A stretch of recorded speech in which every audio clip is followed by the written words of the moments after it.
Nous sommes partis. Alors, à la faute concernant le vol.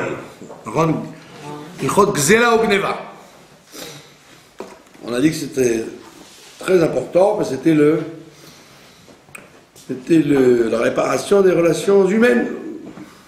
C'est ça l'essentiel. Alors, il nous dit, dans le Shulchan Aruch, que de la même façon qu'on n'a pas le droit de profiter quelque chose qui est volé, qui est nixal, qui est volé par force. On n'a pas le droit de profiter non plus de quelque chose qui est volé, même en cachette. Donc tout ce qui est nixal ou nignav, on n'a pas le droit d'en profiter. Et c'est pas seulement sur les objets, c'est aussi sur les terrains. Les terrains, les karkaot, c'est-à-dire les terrains, les maisons, les immeubles, tout ce qui est immeuble. Ça s'appelle karkaot. Et pas seulement sur les objets.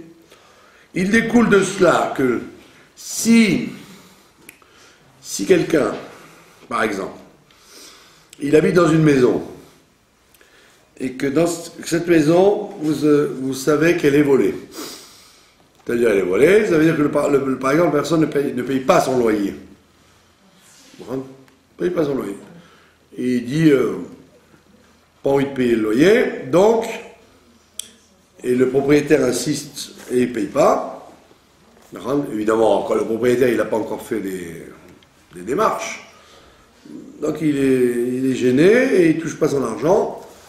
Vous n'avez pas le droit de rentrer dans cette maison, puisque c'est une maison volée. Un karka, gazoul. Donc si vous apprenez que quelqu'un vit dans une maison sans accepter de payer le loyer, donc vous n'avez pas le droit, même si vous invitez à une chanouka de baït ou à ce que je sais, ou à un fiançailles, etc., vous ne pouvez pas aller. Parce que vous ne pouvez pas pénétrer dans la maison puisqu'elle est volée. Bah, vous avez entendu par le propriétaire, celui-là, tu vois, il habite, la maison est à moi, il ne veut pas payer le loyer, ça fait des mois que ça traîne, il me fait traîner, il me fait courir. D'accord? On ne parle pas de quelqu'un qui n'a pas et qui va un jour payer, on parle de quelqu'un qui se moque de lui, quoi. D'accord? Donc c'est intéressant, parce que vous auriez dit, ah, les objets, je comprends. Si je sais qu'un objet est volé, je n'ai pas le droit d'en profiter, mais une maison. La même chose pour un champ. D'accord? Où vous allez faire du pique-nique et vous passez par un terrain qui a été attrapé par quelqu'un. Vous n'avez pas le droit de passer par ce terrain-là. Il faut faire le tour et même pas rentrer dedans. Même pour traverser, ça veut dire. Donc, bon, évidemment, on parle de choses qui sont connues. Si ce n'est pas connu, vous n'allez pas soupçonner tous les endroits. Sauf si ça a été... De quel vol on parle? D'un vol privé. Mais si c'est l'État, quand c'est l'État qui a exproprié les gens pour faire une autoroute, par exemple, ils ont pris bien ici, vous voyez bien, quand ils ont fabriqué le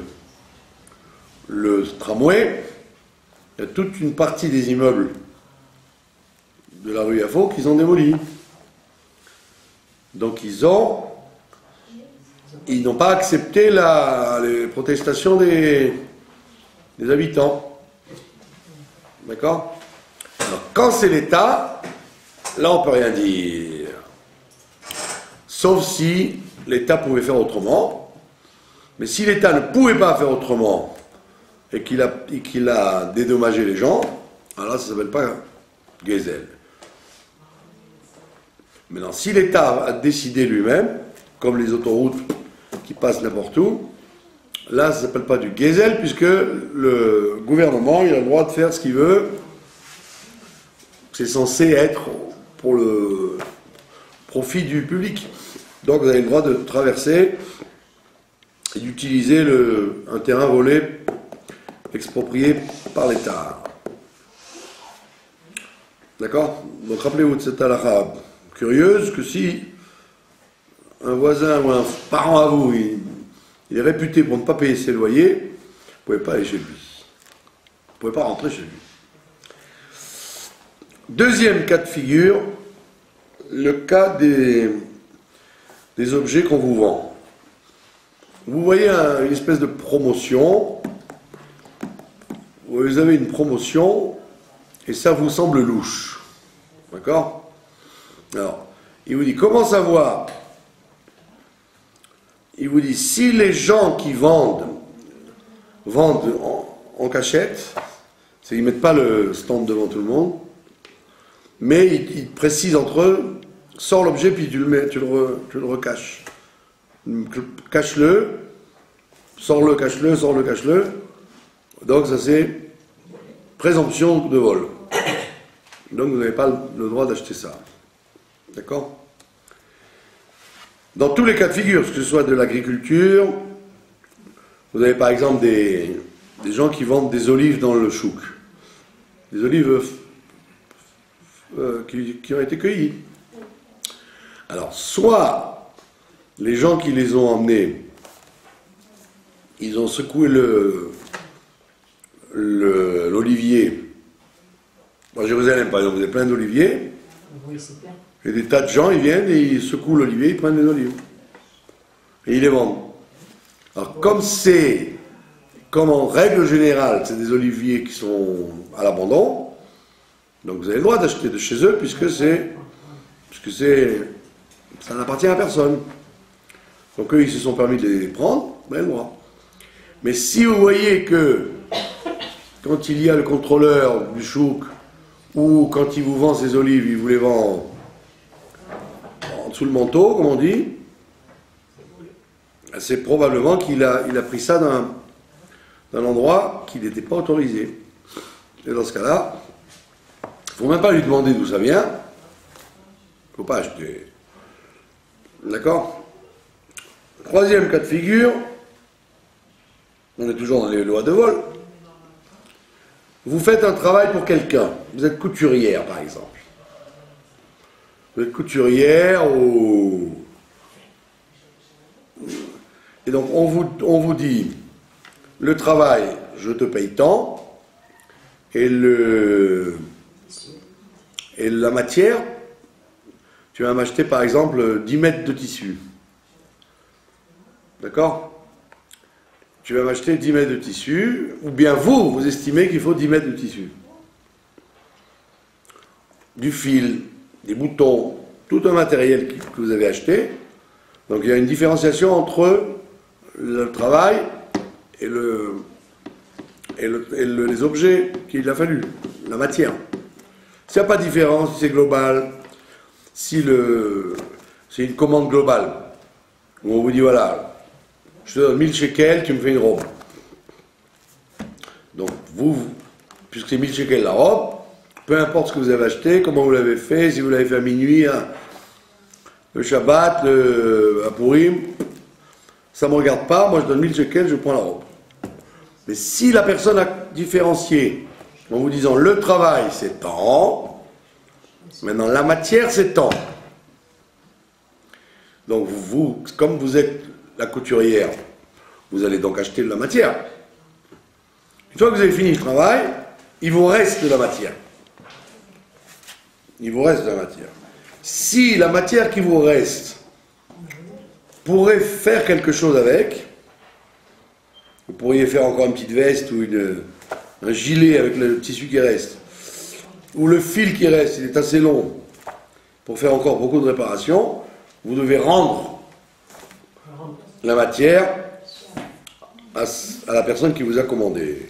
S'il n'y a pas assez, vous savez vous débrouiller, mais officiellement il n'y a pas assez, là vous n'êtes pas obligé de rendre. Vous dites à la personne, voilà, c'est tant. J'ai acheté 15 mètres de tissu, le travail c'est tant, tu me dois tant. Même si dans le tissu il n'y a pas 15 mètres d'utilisé, puisque ce qui reste n'aurait pas suffi à faire quelque chose. Pour vous, oui, mais pas pour la personne. Si ça suffit, vous devez rendre le tissu, sinon vous pouvez le garder. On peut garder. Vous avez compris? Et dans tous les corps de métier, c'est la même chose. Dans tous les corps de métier, quand on fait la différenciation entre le travail et les objets qu'on utilise, c'est le même principe. À la fin, l'ouvrier doit voir combien il reste pour savoir s'il est obligé de rendre ou il peut garder. D'accord? Mais alors, si celui qui a fait faire le travail, il vous dit, bon, bah, gardez tout, qu'est-ce que vous voulez que je fasse de ce tissu maintenant? Je ne suis pas couturier, moi. Donc, il n'y a pas de problème. Mais moi, vous lui avez dit, c'est à vous. Sinon, vous n'êtes pas obligé de lui dire. Vous lui dites, ça y est, c'est fini. Mais si vous dites, mais tu n'as pas dépensé 15 mètres. Il dit, non, je n'ai pas dépensé 15 mètres, mais ce qui reste, ça ne s'appelle pas une matière suffisante pour faire un travail avec. Moi, je peux faire des épaulettes, je peux faire des petites choses avec, mais ce n'est pas un truc réel. Et donc, je ne suis pas obligé de rendre. Vous avez compris? Autre cas classique dont il faut parler, puisque c'était hier les élections. Il y a une discussion sur la définition du Melech. On a dit un roi. On a dit le roi, le gouvernement, il s'est emparé d'un terrain pour construire. Donc les décisionnaires modernes posent la question, c'est quoi aujourd'hui le Melech? Est-ce qu'un roi, ça existe encore ou non? D'accord? Est-ce qu'un gouvernement démocratique s'appelle un roi ou pas? D'accord? Alors, en Chutz La'aretz, si ce n'est pas en Israël, tout gouvernement qui est en place, d'accord, si ce n'est pas une dictature, si c'est un gouvernement élu par le peuple, ou par des gens qui choisissent, comme en Amérique, ça s'appelle un roi. J'ai le même digne que le roi. Et donc automatiquement, tout ce qui décrète, vous devez l'écouter. D'accord? Tout ce qui est décrété, il faut l'écouter. Vous ne pouvez pas dire ça m'intéresse, ça m'intéresse pas, ça je m'arrange pour, ça je m'arrange pour. Pourquoi? Parce qu'on te dit, étant donné que c'est une médina libre, si tu n'es pas content, tu t'en vas. Tu t'installes à Londres. Les lois de la banque ou les lois de la sécurité sociale ne t'intéressent pas, tu n'as pas le droit de jouer avec, c'est pour ça que ça ne t'intéresse pas. Tu n'es pas d'accord? Va en Suède, va en France. Donc là-bas, il y a la loi qui s'appelle Dina de Malchuta, Dina. La loi du Melech, c'est la loi. D'accord? Maintenant, en Eretz Israël, il y a toute une discussion si le gouvernement s'appelle le roi ou pas.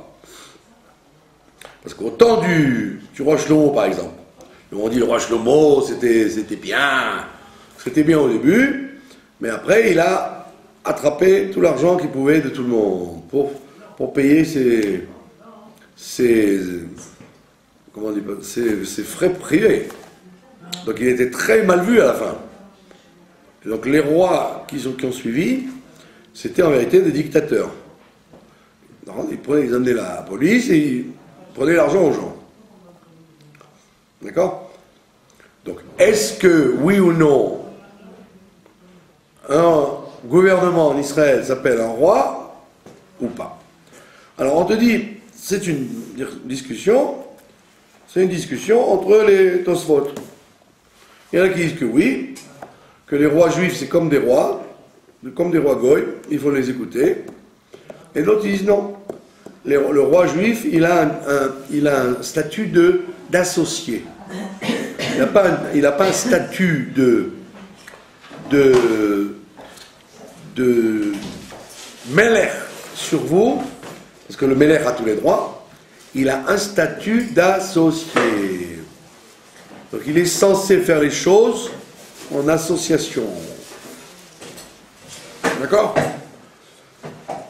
Donc, à ce moment-là, s'il fait les choses en association, ça veut dire que c'est ce qui doit se passer dans un gouvernement démocratique.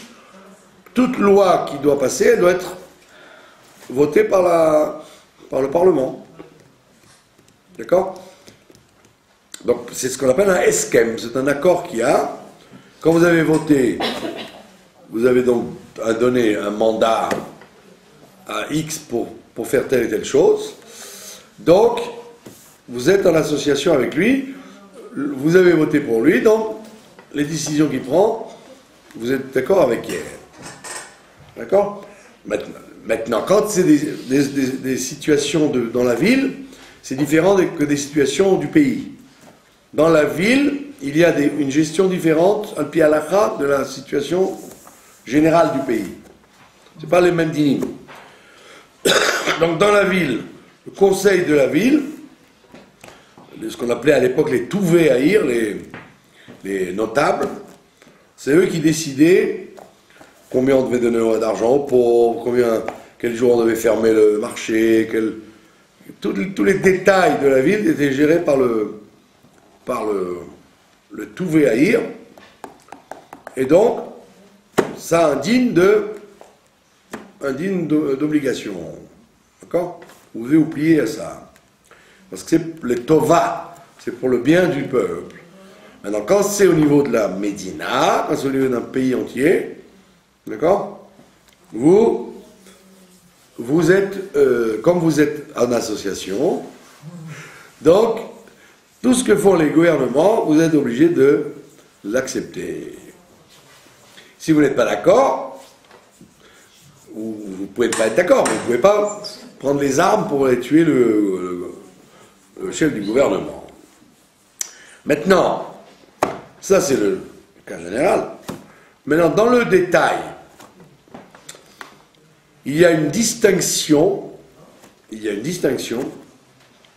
entre, dans la relation avec l'argent que vous avez la possibilité, vous avez la permission halachique, quand on veut vous prendre de l'argent, d'éviter qu'on vous le prenne.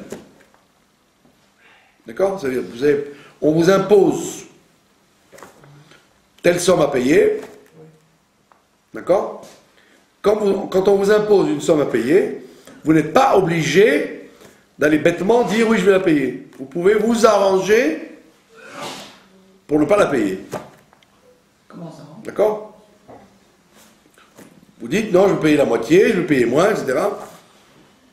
Tout impôt que l'État veut vous imposer, vous n'êtes pas obligé de l'accepter. Vous pouvez dire non, il faut faire une révolution pour baisser le prix du fromage, pour baisser le prix des impôts locaux, etc., etc., etc.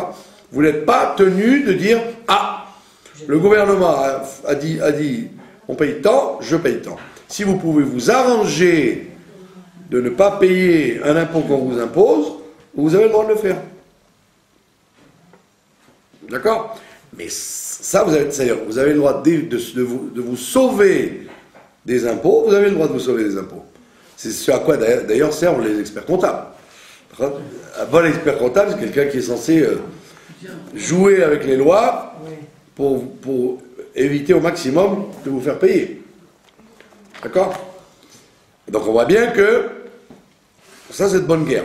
Vous avez le droit de ne pas payer ce qu'on vous demande de payer. Mais, par contre, vous n'avez pas le droit de sortir de l'argent, prendre de l'argent, de façon illégale. Empêcher qu'on vous prenne à vous de l'argent, ça vous avez le droit. Mais prendre de l'argent de l'État qui n'est pas justifié, ça vous n'avez pas le droit. Même en Israël, même en Amérique, dans aucune configuration, vous n'avez le droit de soutirer de l'argent illégalement. Par exemple, vous faire passer pour un infirme, ou vous faire passer pour obtenir de l'argent qui n'est pas réel, faire dire que vous êtes inscrit dans quelque chose alors que c'est pas vrai, d'où le problème qui a déclenché le problème des yeshivot, c'est qu'il y a eu trop d'abus qu'on inscrivait des élèves qui n'existaient pas, etc. Et donc, comme c'était pas cachère, bah, le bon Dieu, il a des shluchim, et il s'est servi des gauchistes pour nous dire nous. Ça doit être très droit ton histoire de ne pas inscrire des enfants dans une école s'ils ne sont pas inscrits. Donc, éviter de payer ce qu'on te demande de payer, vous avez le droit. Mais prendre de l'argent qui ne t'est pas dû, ça tu n'as pas le droit. Vous avez compris la différenciation? Comme la douane, par exemple, c'est le principe de la douane. Le meches, ce qu'on appelle le meches, à l'époque le meches c'était encore pire qu'aujourd'hui. Quand vous passiez à la douane, le douanier il prenait l'impôt qu'il voulait. D'accord? Et c'était un piston, c'était des postes que le roi donnait aux gens quand il voulait les favoriser. D'accord? Il faisait douanier. Alors quelqu'un il ramenait une marchandise, donc le roi exigeait son pourcentage, et le reste c'était pour vous. Ça s'appelle un meches. D'accord? Donc aujourd'hui c'est plus cool, c'est plus droit. Vous avez un impôt, vous avez la taxe de douane, d'accord? La taxe de douane, vous avez aussi le droit de ne pas la payer. Si vous pouvez vous arranger de ne pas la payer, vous ne pouvez pas la payer. Vous ne prenez pas de l'argent, vous empêchez qu'on vous en prenne à vous. C'est différent. Vous avez compris la différenciation? Donc si on veut m'imposer, et moi je peux éviter de me faire imposer, j'ai le droit. Sauf si c'était une tzedaka. Si c'était une tzedaka. Donc si c'était une tzedaka, vous ne pouvez pas ne pas la payer. Mais là on parle de choses qui sont en fait, comment on dit, arbitraires. C'est arbitraire. L'impôt d'une taxe quand vous allez la payer à l'autre, c'est arbitraire. Vous voyez bien que dans un endroit détaxé, c'est pas la même détaxe quand vous êtes dans un tel ou tel pays, donc c'est arbitraire. Donc, évitez de payer une taxe quand vous vous imposez, vous avez le droit. Mais voler de l'argent, sortir de caisse de l'État pour mettre dans la poche, ça vous n'avez pas le droit. Voilà la différence. Donc il ne faut pas non plus jouer les tzadikim, et il ne faut donc pas écouter les journalistes, dont celui qui a gagné les élections, qui est un journaliste, c'est pas ni un homme politique, ni un savant, ni un homme intelligent, c'est un journaliste, c'est-à-dire une crapule, qui dit des méchancetés et des mensonges sur tout le monde. D'accord? Donc ils ont une façon de tordre les choses, et donc ils vous font croire, par exemple, que celui-là a volé de l'argent, alors qu'en fait, non, il a utilisé des droits qu'il avait de passer par en dessous, etc., que tout le monde a le droit de faire, mais lui, comme ça, il avait dans le nez, alors il a... Et c'est pour ces gens-là qu'on a voté, pour ces gens que les gens ont voté, parce que, comme dit quelqu'un que je connais, tout est du business, tout est du marketing. Ce monsieur a su se vendre. Maintenant, nous allons déguster quelques années avec ces gens-là. D'accord? Donc ce sont des gens qui en vérité vous rentrent dans la tête que tel ministre ou telle personne a volé, alors que si vous aviez les dossiers devant vous, vous direz mais non, mais c'est pas du vol. Il a simplement joué avec la loi, il a joué avec les lois, il a tourné les lois, c'est tout. Mais eux, ils présentent ça, quand c'est des copains à eux, ils n'ont rien fait de mal. Quand c'est pas des copains à eux, c'est des voleurs, même si c'est pas des voleurs. Alors, je le dis donc devant les caméras, et tout le monde le sait, tous les journaux sont ouverts à tout le monde, que quand tu peux éviter de payer quelque chose d'un impôt, tu as le droit de le payer. Aucune mitzvah de te faire pressuriser, mais tu n'as pas le droit du contraire. Dire, puisque l'État est un voleur, j'ai le droit de le voler. Pas le droit de voler l'État, même si l'État est un voleur. Tu n'as pas le droit de voler un voleur, qu'il soit l'État ou pas l'État. Donc les arguments de gens qui disent « Ah, mais comme ils nous volent, j'ai le droit de les voler », ça n'est écrit nulle part, ça n'est toléré par personne, ni en Chutz La'aretz, ni en Israël, quel que soit le régime dans lequel vous vivez. D'accord? Voilà. Est-ce qu'il y a des questions? Pas de questions? Hors caméra. Pardon? Hors caméra. Non, mais on a des questions. Quel est le... quand même des choses très importantes, ce que je vous dis. Non, j'ai une Parce question. que Hors caméra. vous êtes confronté sans arrêt à ces problèmes dans la vie. Bon, hors caméra, vous poserez votre question. Très bien. Hors antenne. Alors, on va parler de la paracha, bien sûr. La paracha de Béchalach. Dans la paracha de Béchalach, il y a un point dont on a parlé déjà plusieurs fois, mais c'est bien de revenir dessus, parce qu'il est très très important.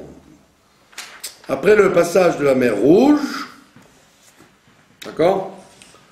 Après le passage de la mer Rouge, on nous raconte là-bas que les gens n'avaient plus d'eau, ils se sont retrouvés sans eau potable. C'est normal puisque ils avaient leur réserve d'eau depuis 15 jours, c'était terminé. Donc évidemment ils ont grogné, ils ont été chez Moshe Rabbeinu, ils ont dit on n'a pas d'eau pour boire. Et qu'est-ce qui s'est passé? Non seulement ils n'ont pas trouvé d'eau, mais ils ont trouvé de l'eau amère, ce qui est pire c'est pire que de pas trouver d'eau. Vous avez compris, c'est comme si on vous donnait de l'eau de mer pour vous désaltérer, vous comprenez? Donc c'était de l'eau amère. Et qu'est-ce qui s'est passé? Donc vous connaissez la suite. Mon cher Rabbeinu, il a jeté dans l'eau amère un bois qui était lui-même amer. C'était pas du bois d'ailleurs, c'était un arbre carrément. Il a jeté un arbre amer dans l'eau amère. Et l'eau est devenue douce. Et donc l'eau qui passait à ce moment-là, c'est adouci. Il y a eu amtakat adinim, il y a eu un adoucissement des mauvaises choses. D'accord? Donc c'est un des premiers miracles dans le désert. Et il est intéressant parce que ça veut dire que Moshe Rabbeinu a réussi d'une situation dramatique, une situation qui est amère. Alors des fois, parfois, vous dites, on ne peut rien faire, il faut avaler la pilule amère. Et là, Moshe Rabbeinu vous dit non, tu peux renverser la situation en douceur. C'est une philosophie de la vie. L'amtik est à din. Donc vous avez un gros problème qui est amer. Vous, au lieu de pleurer et d'avoir encore des larmes qui seront amères, vous riez de ça, vous renversez la situation et vous en faites une solution, alors qu'au départ elle était un problème. D'accord? Et maintenant, qu'est-ce que dit la Torah? Et l'histoire de la mer Rouge finit avec ça. Elle vous dit quelque chose de très intéressant.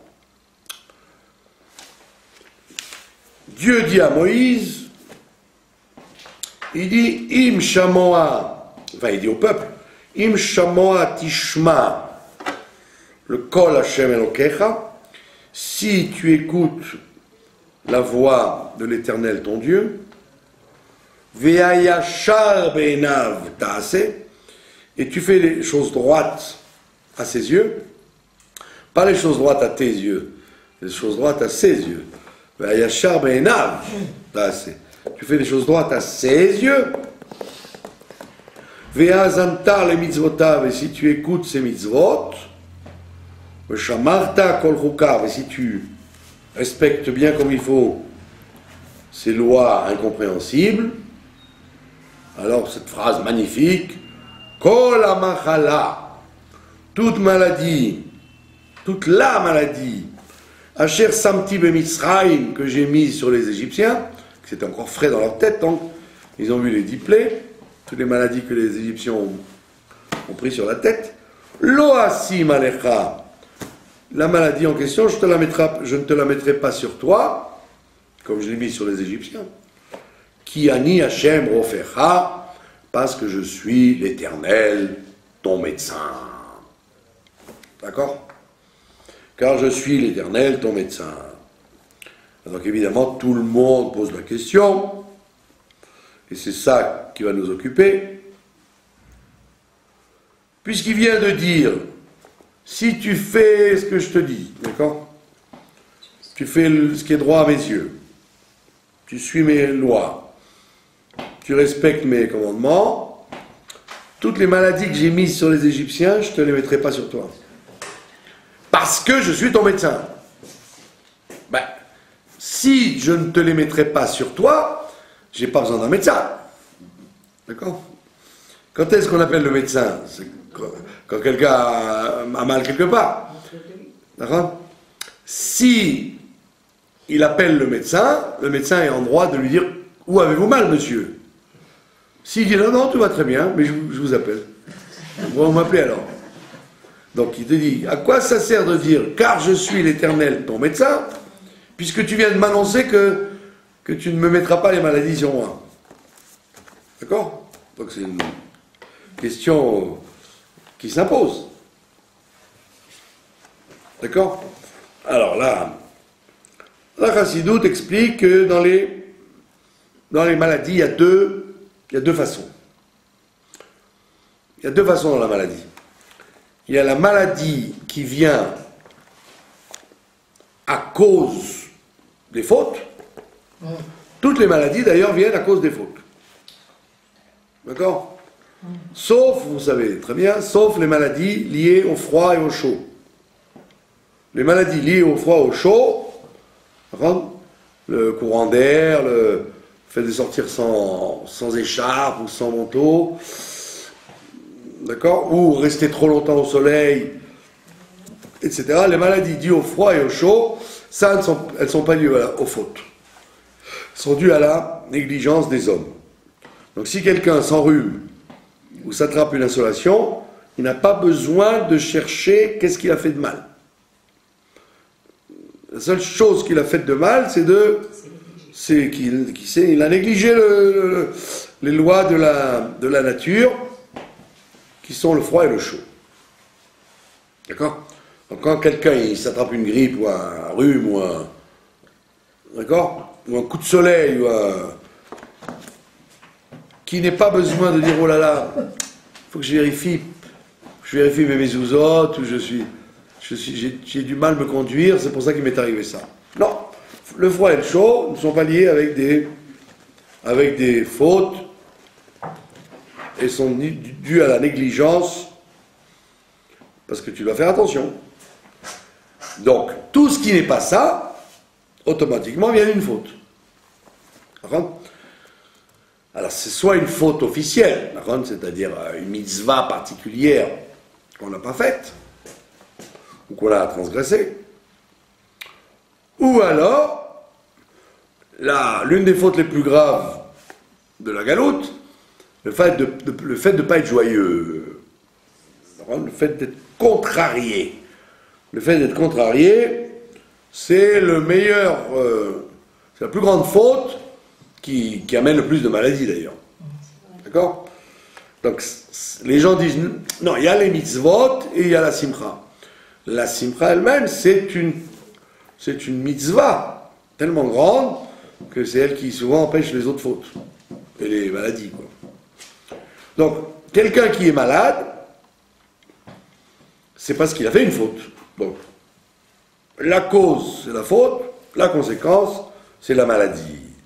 Et donc, à ce moment-là, on appelle le médecin, c'est Dieu le médecin, qui a ni Hashem ofecha, Dieu est ton médecin. Donc, il va te dire, là où tu as fauté, répare. Répare la faute, et la maladie se réparera. Donc c'est la maladie qui est venue à la suite de la faute. Mais elle est là. La maladie est là. D'accord? La maladie est là, et donc elle exige un médecin. Donc si c'est une maladie très spirituelle, elle n'exigera qu'une guérison spirituelle.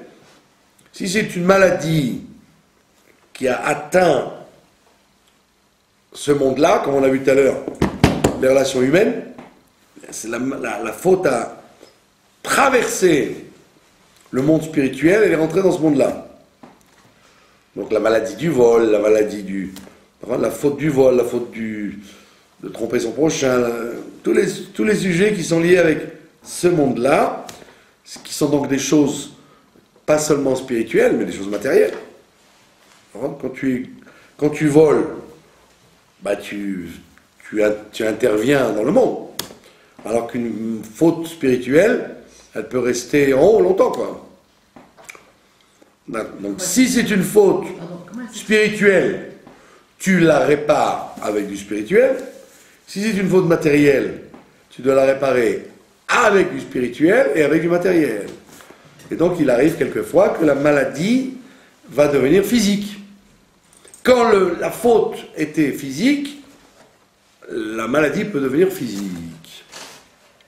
D'accord ? Elle est toujours physique. C'est pas un truc qui est... Non, il y a des voilà, toutes les maladies psychosomatiques ne sont pas forcément physiques. Quelqu'un, il a des insomnies, où il est, ce que je sais, moi, il a des crises de nerfs, ou alors il est des angoisses, etc. C'est une maladie. D'accord ? C'est pas forcément, ça va pas se traduire par une éruption d'urticaire sur ses bras. D'accord ? Alors, il est bien que les Occidentaux, ils passent leur temps à prendre des calmants, des anti-stress, des anti-trucs. Donc ça veut dire qu'ils sont malades au niveau de la neshama. Et pourtant, ils fonctionnent. Oui, ils travaillent, ils roulent en voiture, ils font des courses. Donc, tout dépend de l'impact de la faute. Plus l'impact est rentré dans ce monde-là, plus il touche le corps de façon concrète. C'est pour ça qu'il y a des tas de gens qui sont malades et aucun médecin ne sait de quoi. Ils sont malades, mais les médecins ne savent pas d'où ça vient. Ouais. Alors ils vous disent faites des analyses, oui. D'accord, mais c'est pas pour autant qu'ils retrouvent la cause. Et des fois ça part comme c'est venu, c'est parti comme c'est venu, et des fois ça ne part jamais, on ne sait pas pourquoi. Donc ça c'est ce qu'on appelle, là j'ai besoin d'un médecin pour réparer la conséquence de la faute. Là on comprend. Maintenant, ce qu'il a dit ici, il a dit si tu fais exactement ce que je te dis, les maladies que tu as vues chez les Égyptiens, tu ne les verras pas parce que je suis ton médecin. Ça, c'est la médecine préventive. Ça veut dire que très souvent, tu peux empêcher la maladie qui aurait dû descendre sur toi parce que tu l'as prévenu, tu as agi à la source. C'est de ça qu'il parle ici. Il parle d'une médecine spirituelle préventive. D'accord ? Pardon ? Vous pouvez parler à plus de 10 décibels. Ça veut dire quoi ? Faire tchouva tout de suite Ça veut dire que si vous avez on vous dit de donner un tzedaka, et vous n'avez pas envie de donner un tzedaka, alors, quand tu vas donner un tzedaka, alors que tu ne te croyais pas obligé de le faire, en vérité, tu préviens une éventuelle maladie qui te serait arrivée, donc tu as prévenu la maladie, grâce à la tzedaka. La tzedaka, elle sert après, elle amène la guérison, etc. après, mais ce que les gens ne savent pas, c'est qu'elle amène la guérison avant aussi. Donc il y a des tas de comportements toraniques qui font que, a priori, vous n'en auriez pas besoin. Vous n'avez pas besoin. Mais vous les faites, vous ne les faites pas le Shem Shamaim. Vous les faites en disant, je me garantis d'une maladie. je me fais un bouclier pour ne pas être atteint de cette maladie. En faisant des masses. C'est ce qu'il dit là. Pardon ? En faisant des masses. Voilà, en faisant des actions qui sont surtout asymptomiques, surtout vis-à-vis des autres. Parce que les actions vis-à-vis de Dieu, ça ne mange pas de pain, comme on dit. D'accord ? On parle vis-à-vis des autres. Quand vous faites des actions que vous n'êtes pas obligé de faire, vous aurez dit, moi, si on me demande la tzedaka, je la donne. Si on ne me la demande pas, je ne donne pas. Pourquoi je vais aller mettre ma main dans la poche? Je mets la main dans la poche pour mes affaires à moi.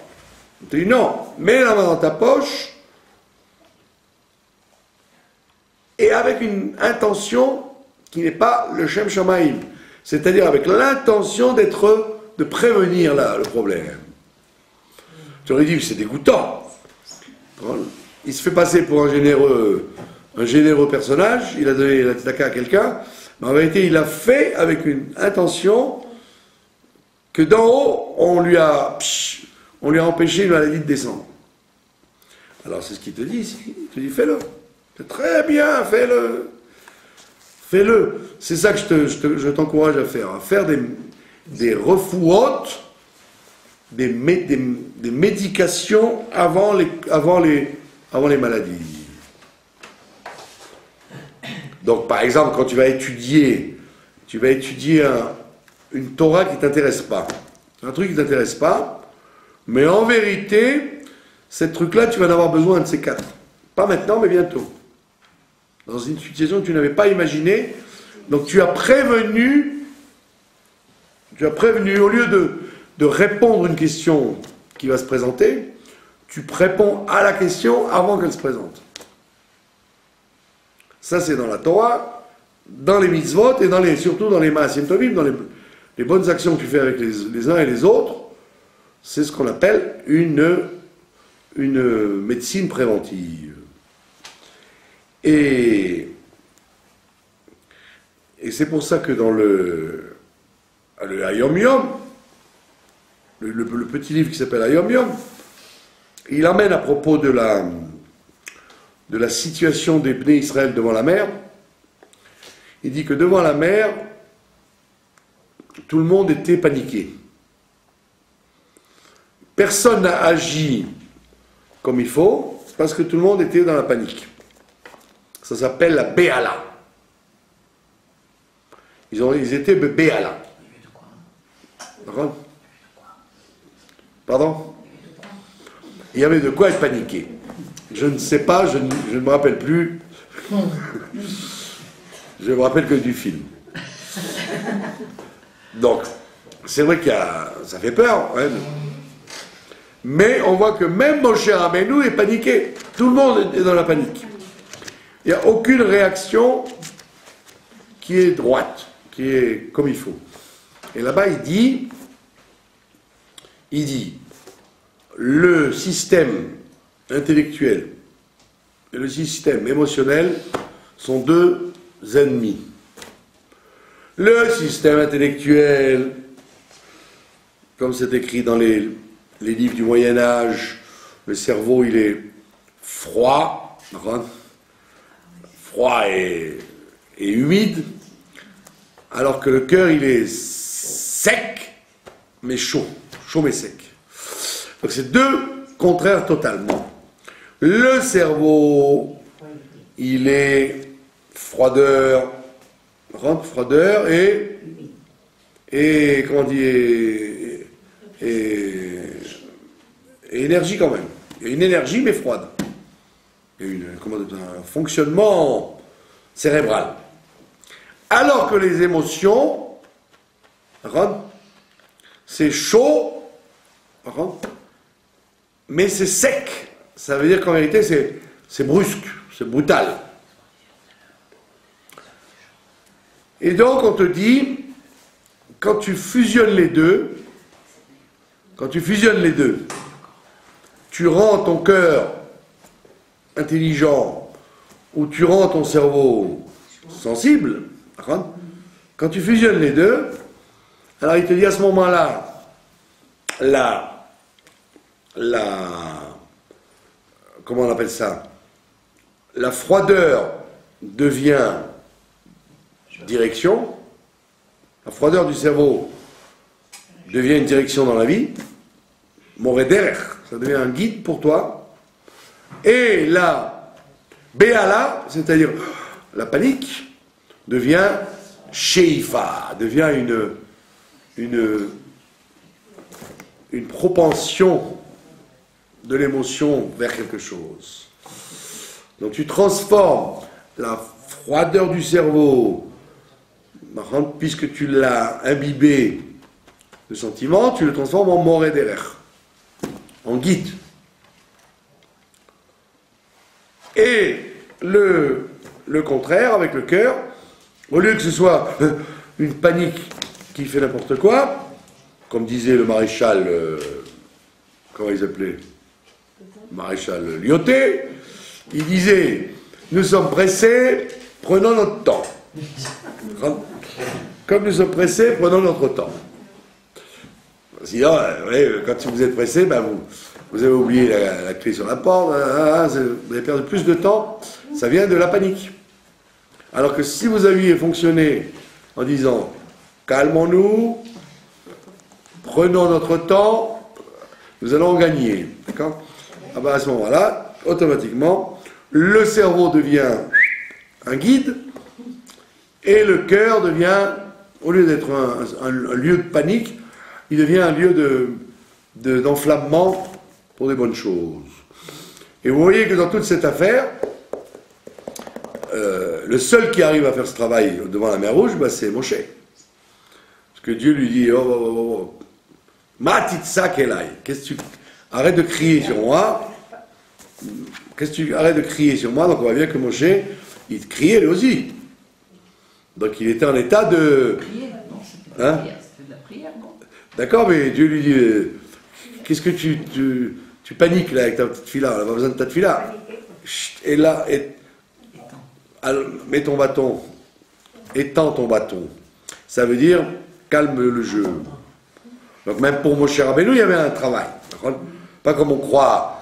Les gens, ils faisaient n'importe quoi, mais lui, il était comme il faut. Même lui, il était impliqué dans cette affaire.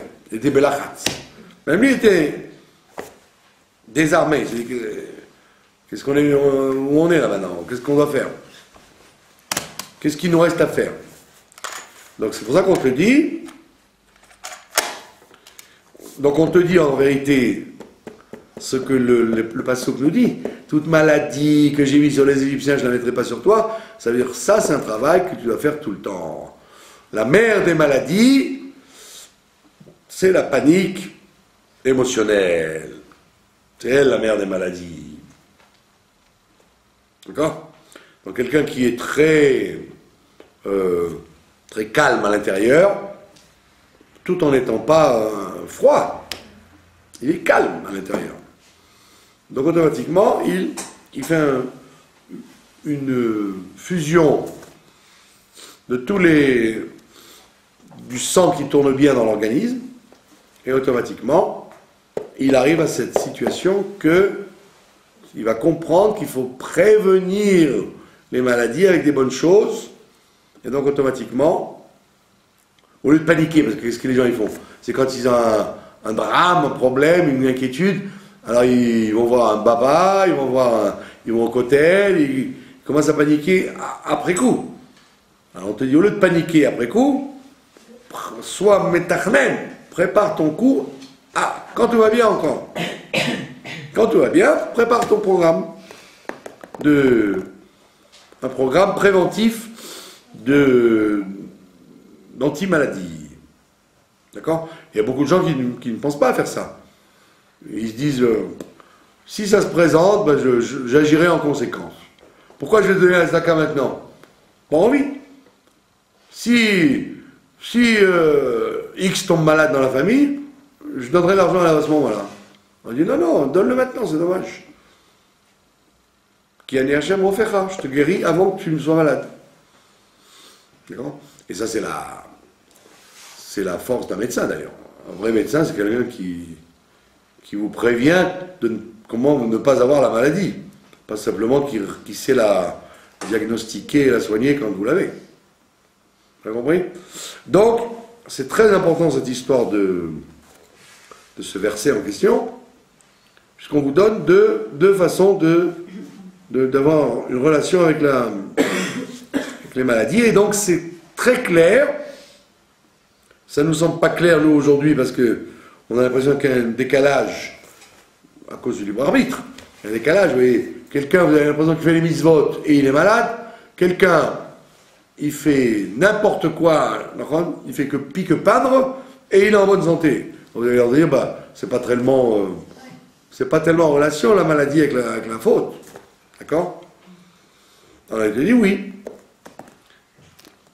Parce que quelquefois, l'accumulation des mauvaises choses font qu'on ne voit rien, puis putain, ça se déclenche dans une maladie terminale. D'accord? Donc c'est pas forcément parce que quelqu'un il a vécu des très bonnes années qu'on n'attend pas au tournant, malheureusement. D'accord? Et l'inverse.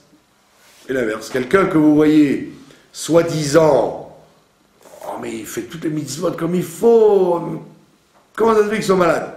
Oui, mais peut-être qu'il y a des mitzvot qu'il ne fait pas comme il faut. Les mitzvot liés avec le calme, la décontraction, allez voir chez les psychologues, il y a plein de gens religieux qui prennent des calmants, des somnifères, etc. Donc ça veut donc bien dire que s'ils étaient vraiment en bonne santé, ils dormiraient que du sommeil du juste. S'ils ne dorment pas bien, c'est qu'ils sont contrariés. S'ils sont contrariés, c'est qu'ils sont en filigrane des manques de gens de confiance en Dieu, donc ils ont un problème de Emouna et Bitachon, donc c'est de fautes graves, de manquer de confiance. Donc le gars, il peut faire plein de mitzvot très bien, mais il n'a pas de confiance en Dieu. Et toute la journée, il n'a pas de confiance en Dieu. Donc il vit en se rongeant et en s'inquiétant et en s'énervant avec sa famille, avec ses voisins, parce qu'il est sous pression. Alors le fait d'être sous pression, c'est en soi une transgression. Donc, théoriquement, on devrait être dans le calme le plus serein. Bon, je vous parle pas pour vous, je parle pour moi. Parce que c'est, comme on dit à Marseille, c'est plus facile à dire qu'à faire. D'accord? Plus facile à dire qu'à faire, mais il faut le faire. Voilà. Est-ce que vous avez des questions? Quel rapport avec le morceau de bois qui était amer? Pardon? Quel rapport avec le morceau de bois qui était amer? Eh ben, ça veut dire que c'est le sujet de renverser. De renverser là fort. Pourquoi quelqu'un est contrarié? C'est qu'il voit une situation qui ne va pas dans le sens qu'il voudrait. Alors, au lieu de... qu'est-ce que tu aurais dit? C'est paniquant. Alors, sois paniqué. Qu'est-ce qui est souriant alors qu'on est dans le broc? Comment tu peux rigoler alors que ça va pas? Espèce d'idiot, tu rigoles alors qu'on est dans le... justement, c'est peut-être pas idiot de faire le contraire, de rigoler alors que tout va mal. Donc c'est ce qu'a fait mon cher Rabbeinu. Il leur a dit, vous savez, l'eau elle est amère. Qu'est-ce que vous voulez faire? Vous voulez de l'eau douce? Il faut justement, je verse de l'amertume, c'est-à-dire je prends le truc à l'envers. Au lieu d'adoucir l'eau, je suis censé la rendre encore plus amère. Et au contraire, je l'adoucis comme ça. Donc je fais exactement le contraire de ce que la logique aurait dû faire. C'est génial. D'accord? Mais c'est pas évident. Parce qu'en règle générale, quelqu'un qui est contrarié par quelque chose qui pourrait être même objectivement contrariant, il n'a pas de quoi payer quelque chose, ou il a quelqu'un qui est malade, ou il a une fuite d'eau dans sa salle de bain, vous voulez quoi, qui commence à dire les chaïm et tout va bien, et il commence à s'inquiéter. Il commence à paniquer. Alors on te dit, voilà, renverse, ne panique pas, sois joyeux, sois de bonne humeur. Donc tu préviens la maladie, quoi. Donc vous voyez bien que toute la Torah, c'est en vérité, elle est venue nous enseigner toujours cette relation, que tout ce que nous avons comme relation, c'est une relation spirituelle en fait. Tout ce qu'on fait dans la vie, c'est quelque chose qui est une avodat Hashem. Même une fuite dans les toilettes, ça vérifie chez vous quelle est votre avodat Hashem. Pas comme les gens y croient, ils disent « Ah, je suis embêté, j'ai eu ce problème-là. » Ben, oui, mais c'est aussi, ça fait partie du service de Dieu. Comment tu vas réagir devant... bah oui. Comme le khatan qui s'est reçu une tache de ketchup rentre sur la chemise. Il aurait tendance à paniquer en disant... Si c'est chemise, on peut la remplacer, mais la robe de la mariée... La robe de la mariée, ouais. Voilà. Est-ce que vous avez des questions? Pour des enfants qui tombent malades, des petits, c'est-à-dire... Ouais, tous les enfants qui tombent malades avant l'âge de 20 ans, de bar mitzvah et 20 ans, c'est le problème des parents. Le Rambam, il dit, quand quelqu'un n'est pas comme il faut, alors Dieu s'en prend d'abord à son argent, à ses biens, quoi. Après, il s'en prend à ses enfants, et après, il s'en prend à son corps, à lui. Donc, si un enfant tombe malade, que Dieu ne plaise, c'est pas l'enfant qui est responsable, c'est les parents, ouais. C'est une allusion aux parents. Comme il y avait un enfant que je connaissais qui tous les Shabbats, il transgressait le Shabbat. Tous les Shabbats, il se faisait un malin plaisir d'allumer des lumières. Alors qu'en semaine, il ne faisait jamais ça. En semaine, il ne s'amusait pas du tout avec ça. Le Shabbat, alors qu'il jouait avec les mêmes jeux, les jeux ne l'intéressaient pas, il éteignait les lumières, il allumait le truc comment on appelle ça, d'eau chaude, il éteignait la plaque électrique, que des trucs qui exaspéraient ses parents. Alors il lui criait dessus, il lui tapait dessus, tout. Et c'était régulier. Alors je leur ai dit, mais... Parce que comme vous ne faites pas bien le Shabbat vous-même, donc on vous le montre chez votre enfant. Alors il faut que vous commenciez à apprendre les halachot comme il faut, faire le Shabbat comme il faut, vous allez voir, ça va s'arrêter. J'aurais dû avoir une djellaba blanche, ça aurait été plus efficace. Je serais riche aujourd'hui. Ils m'ont dit, ouais, vous croyez? J'ai dit, ben, vous allez voir. Commencez à étudier les lois du Shabbat, et vous allez vous rendre compte qu'il y a plein de choses que vous faites mal. Ben, vous allez voir, juste après, l'enfant, il n'aura plus envie de faire ça. Vekachaya. Et ça a été comme ça. Évidemment, ils m'ont donné $1 million pour me remercier. Donc, les enfants, c'est en vérité le révélateur des parents. Ah ouais. Quand les parents se disputent, par exemple, ils se disputent, puis vous voyez que l'enfant il se renverse un verre de thé sur lui, tout de suite, dès qu'il a quelque chose à un enfant, il faut tout de suite que les parents se posent des questions sur eux-mêmes. Donc des fois ça touche les biens, on casse des objets, on perd de l'argent, etc. Plus proche, c'est les enfants, et encore plus proche, c'est quand ça touche le corps lui-même.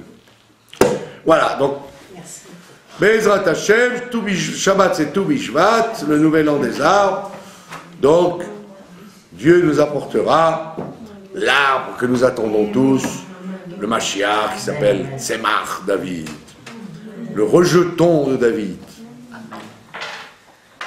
Voilà, merci de votre attention.